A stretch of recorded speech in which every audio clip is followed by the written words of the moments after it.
mais difícil da minha vida, e eu sei que não é uma vida muito longa, porque graças a Deus eu ainda sou bem nova, mas bem significativa, porque é uma vida ainda curta, porém nunca foi pequena. É uma vida bem significativa, bem agitada, com muitos testemunhos, muitos significados, muitas coisas acontecendo rapidamente do dia para a noite. Por exemplo, ontem, quando nós estávamos a caminho de cá, descemos ali no aeroporto de Goiânia e viemos direto para o Hospital Evangélico de Anápolis. E ali nós ficamos de 1h da tarde até 5h da tarde, sendo medicada. 1 litro de soro na veia. Irmão, tem noção do que é 1 litro? É coisa dessa. E furaram-me 3 vezes, e furaram na veia, não é que erraram a veia não. Furaram 3 vezes, mas o sangue não saía mesmo com a veia furada, porque eu venho de um quadro de desidratação desde quarta-feira. Então eu cheguei num ponto de desidratação tão grande, tão grande, tão grande, que o sangue não pulsionava mesmo com a agulha furando a veia. Eu nem sabia que isso era possível, eu fiquei sabendo ontem.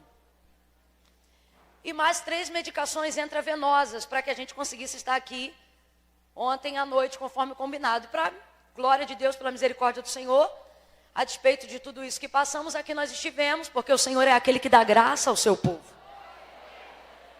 E eu achei muito lindo o cuidado da igreja, porque pastor Bertier, pastor Elilde, missionária Regina, sabendo que eu não estava bem, porque eu já tinha vindo do hospital, mas irmãos, 2 coisas que eu tenho: fé e palavra. Nem sempre nessa ordem, mas caminham juntas. E eu falei, eu vou. E se eles me perguntassem, mesmo comigo chegando ontem aqui, quem estava aqui ontem? Coisa linda. Se eles me perguntassem, eu ia dizer que sim, porque desde pequenininho eu cresci com minha avó falando que pobre não tem nada, pobre só tem palavra. A gente não tinha nada. Agora a gente pode ter uma coisinha ou outra, mas estou falando de uma época que a gente não tinha nada mesmo. Comprava-se pão fiado, porque era muita gente em casa, então comprava-se todo dia. E minha avó só acertava no salário, que era no final do mês. Então o pobre só tinha palavra.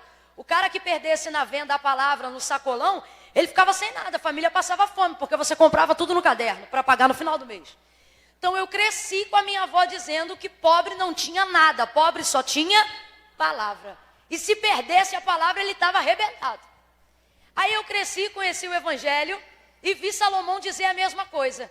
Quando ele disse, melhor é o bom nome do que as muitas riquezas. Por que eu estou dizendo isso? Porque apesar de eu estar muito mal, se eu tivesse chegado aqui ontem e eles tivessem me perguntado, como já estava tudo ok, e eu imaginei que nós fôssemos pregar ontem à noite, e me perguntassem assim, Camila, tá tudo bem? Você vai pregar? Eu ia dizer, vambora. Aí eu até brinquei com as meninas, eu falei, não sei se eu ia terminar caídos, ou ia pensar que era arrebatamento, né? Porque crente tem essas coisas. Mas vambora. Só que eu achei tão maravilhoso o cuidado de Deus, que eles nem me perguntaram, porque Deus sabia que se me perguntasse, eu ia dizer que sim. Mas foi o tempo de ir no banheiro, e quando voltei, graças a Deus, a Madali já estava pregando. E agora olha que coisa linda, eu estou testemunhando isso aqui para os irmãos saberem que Deus tem o controle de tudo. Que verdadeiramente o homem faz planos, mas a resposta sai da boca de Deus. Quando eu cheguei aqui, antes de tudo, antes de ir no banheiro, antes da própria Madali, coitada, saber que ia pregar, porque em cima da hora é difícil, né? Ela chegou para mim e falou, interessante você estar aqui, eu estou feliz de você estar aqui. Porque hoje pela tarde, quando eu fiquei sabendo da sua situação, eu fui orar e conversando com o meu marido, eu disse para ele que Deus me revelou que você não pregaria hoje à noite. Agora você vê, irmão? Eu falei, que vaza corajosa. Porque eu falei, nem tudo que Deus revela para a gente conta. Se Deus te revela que eu não ia pregar ontem à noite, aí tu me vê chegando, tu nem conta a revelação. Mas não, Deus é assim, Deus faz falar que é para quando acontecer, saber que Ele disse. Que Ele usou os profetas, né? E aconteceu exatamente como Deus revelou a Madali, muito antes dela imaginar que seria ela mesma, né? E aí aconteceu. Então, eu achei um cuidado muito grande de Deus, da igreja, do pastor, da pastora. Escrevi uma cartinha de 7 folhas para eles ontem à noite, não sei nem se eles leram, falando de como eu fiquei impressionada, porque infelizmente são poucas as pessoas que se comportam como sunamita diante de um profeta.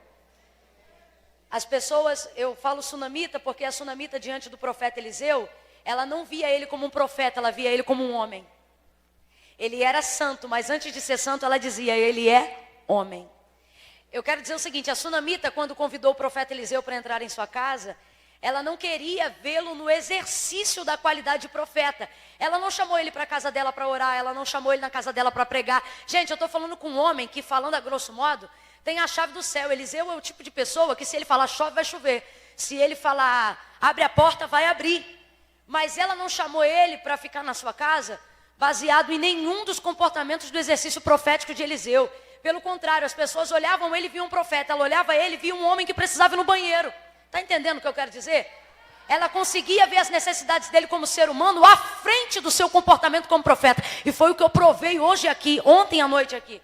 Depois de tantos anos de ministério, eu nunca tinha provado de uma coisa tão maravilhosa. Porque é o contrário, as pessoas pensam, não, paguei passagem, divulguei, então tu vai pregar. E não, ontem aqui, primeiro me viram como ser humano e depois como alguém que poderia ser útil ou não.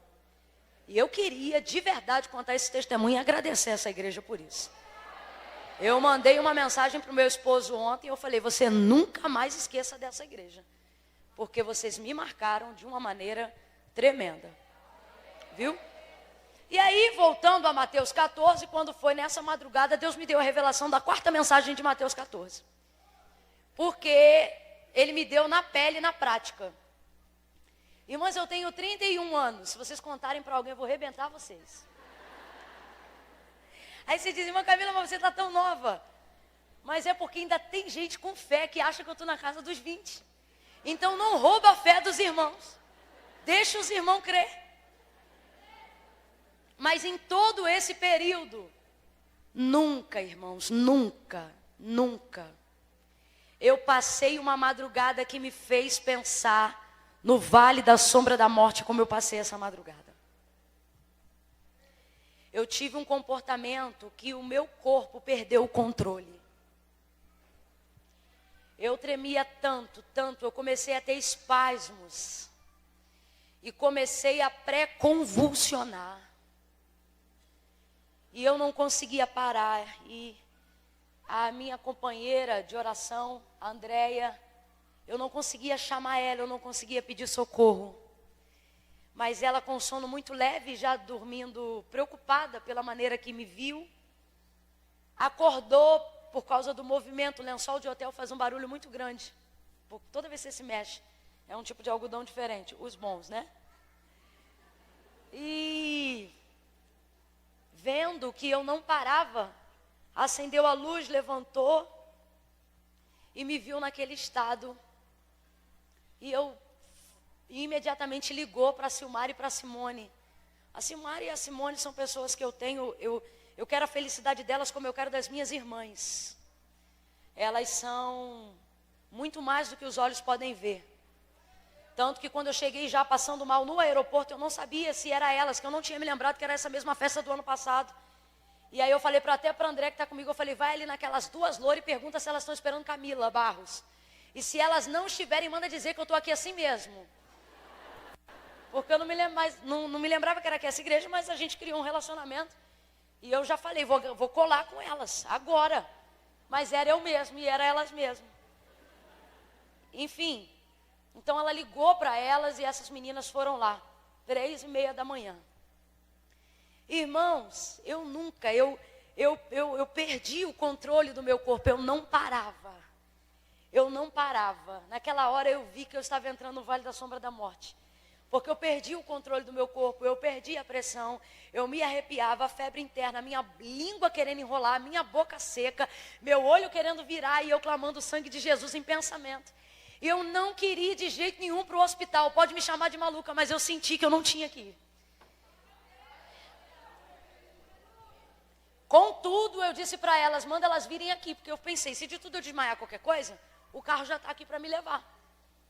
E fui. E essas meninas chegaram. Só que eu fiquei num estado tão crítico que eu não conseguia levantar da cama e elas não tinham como me tirar. De tão ruim que eu fiquei, porque eu fiquei inapalpável. Então elas ficaram em volta de mim. E eu disse, em algum momento, quando elas chegaram, eu comecei a parar já de tremer, tentando beber água, e bebi água. E eu disse para elas, desesperada, comece a cantar hino da harpa.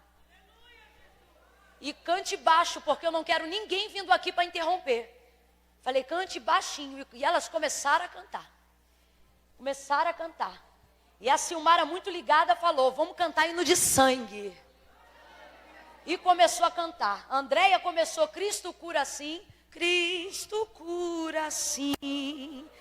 Daqui a pouco emendaram o hino de sangue. E começaram a cantar, pedindo o Senhor para queimar e cantando. Cantaram de 3 a 4 hinos da harpa cristã. Quando elas estavam findando o terceiro, irmãos, eu me levantei por impulso da cama, do vômito, e comecei a vomitar como nunca, sem brincadeira. O que foi aquilo? Muita coisa, irmãos, muita coisa. Não deu tempo da Andréia trazer a lixeira do banheiro, e foi. E era uma coisa aquosa, porque há algum tempo já eu não estava comendo nada muito sólido, só hidratação e Gatorade e essas coisas. E botando e evacuando muito, não tinha nada no estômago. Irmãos, eu comecei a vomitar, foram 4 jatos, perdoe a expressão, mas eu não sei usar outra. Foram 4 a 5 jatos de vômito fora do comum. E enquanto aquilo saía e eu molhava o quarto, eu dizia para elas, continua cantando. E elas continuaram cantando. Coisa boa é quando mais de um doido se encontra para falar com Jesus. E continuaram cantando e eu continuei botando aquele líquido para fora. Botando aquele líquido para fora. Quando terminou, eu levantei daquela cama e eu não sentia mais nada. Oh, aleluia! E aí eu disse para elas, agora canta hino de gratidão. E elas começaram, mais grato a ti, mais grato a ti, mais consagrado, ó faz-me, Senhor, mais humilhar. Erebacanda sobre andaca, xeremandaca sobre abaquecia, abandaconda erebassoria, elemandaca elebara sobre a. E cantaram ele todo. É o 390 esse? É o 390, o mais grato? Quem lembra? 370. Cantaram ele todo, irmãos. Aí eu fiquei doida, porque você pensa, um crente pentecostal que vive o ministério itinerante há mais de 10 anos, só sabe o que é igreja, só vive para a igreja, só prega de igreja, né? Se vê 4 dias neutralizado, limitado, daqui a pouco não sente mais nada, eu comecei a pular dentro do quarto. E comecei a pular e bater palma e marchar e falar em língua. E elas também se alegraram com a minha vitória. E começamos a levantar palavras de oração de gratidão a Deus. E eu comecei a fazer a citação de salmos de livramento. No meio daquilo tudo, irmãos, passou um filme pela minha cabeça. Aí exatamente 6 dias atrás eu falei com a Andréia, vamos começar comigo um propósito de oração e jejum. Porque o Senhor falou comigo que Ele vai me dar livramento de algo que vem aí terrível. E eu entrei num propósito de oração e jejum, para que o Senhor me desse livramento. Eu só orava por isso e entregava o propósito dizendo, Senhor, eu estou confiando minha vida em teus cuidados, eu estou te pedindo livramento. Me dá livramento. Quando chegou no 4º dia, que foi a entrega do propósito de jejum que o Senhor me deu, eu fui pregar num culto, na conferência de uma amiga, e quando chegou lá eu preguei, quando terminou tudo, veio um daqueles vasos preciosos, impuseram as mãos sobre mim, e só falou isso.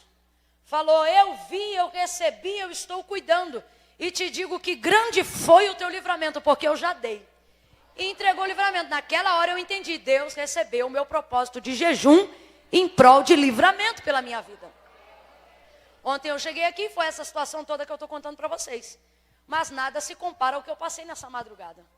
Nada se compara. E foi ali que eu sei que o Senhor me livrou. Então quando eu estava ali na cama, e vendo que aquilo não passava, porque já eram quase 25 minutos e eu não parava de pré-convulsionar e de tremer e de ficar com a boca seca e ficar muito mal. Eu antes de dormir ontem à noite eu falei, Senhor, não é a dor que me preocupa, não é a fraqueza que me preocupa, o que me preocupa é não sentir a tua presença. Eu falei, Senhor, eu não estou sentindo a tua presença aqui nesse quarto. Falei com ele. Era como se Deus estivesse ali, mas não me dissesse que estava. Era como se Deus estivesse ali, mas estivesse quieto. Ontem, por exemplo, eu aprendi que assim como você tem que ter o prazer de celebrar a presença dele, você precisa ter um termômetro para entender quando ele não está. Eu procuro viver um tipo de intimidade com Deus, onde eu não quero só celebrar quando ele está, mas eu quero ficar logo antenada quando ele não estiver. E eu me preocupei ontem, porque ontem, desde que eu saí do hospital, até vim para cá, e a hora que eu entrei no quarto nesse estado, eu sentia uma ausência da manifestação da presença de Deus. Vê se você entende, eu não estou dizendo que Deus não estava na sua onipresença, mas para a gente que é íntimo de Deus e caminha ao lado dele, é diferente quando você não sente Deus na sua manifestação. E eu disse, Senhor, o que está me preocupando é que o Senhor não está aqui, o Senhor não está aqui do lado da cama como de costume quando eu durmo.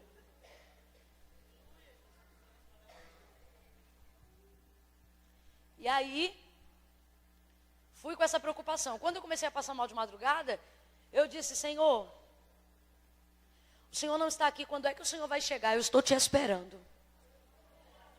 Eu estou te esperando. Aí o Espírito Santo veio e falou assim, na 4ª vigília da noite ele aparecerá. Eu já estava meditando, como disse para vocês, alguns dias em Mateus 14. E em Mateus 14 vai dizer que quando o barco estava açoitado pelas ondas e a tempestade açoitava o barco, e eles olham para o mar e veem Jesus, mas pensam que é um fantasma, o texto diz que ele vem andando sobre as águas e era aquela a 4ª vigília da noite. A 4ª vigília da noite é a última vigília da noite. Diga comigo, a última vigília. Diga, a última hora. Diga de novo, a última hora. Eu quero que você grave isso no seu coração. A 4ª vigília da noite é a última hora. Ela é dentro do cronograma.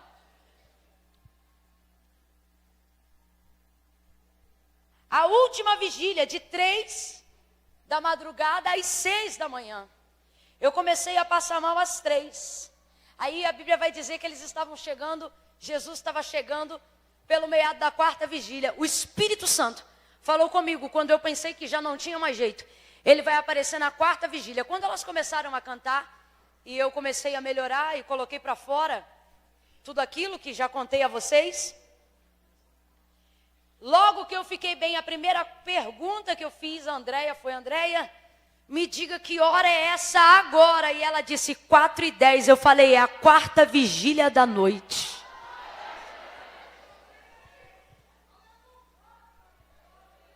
Exatamente como o Espírito Santo me disse. Ele apareceu. Pegue na mão dessa mulher de Deus aí.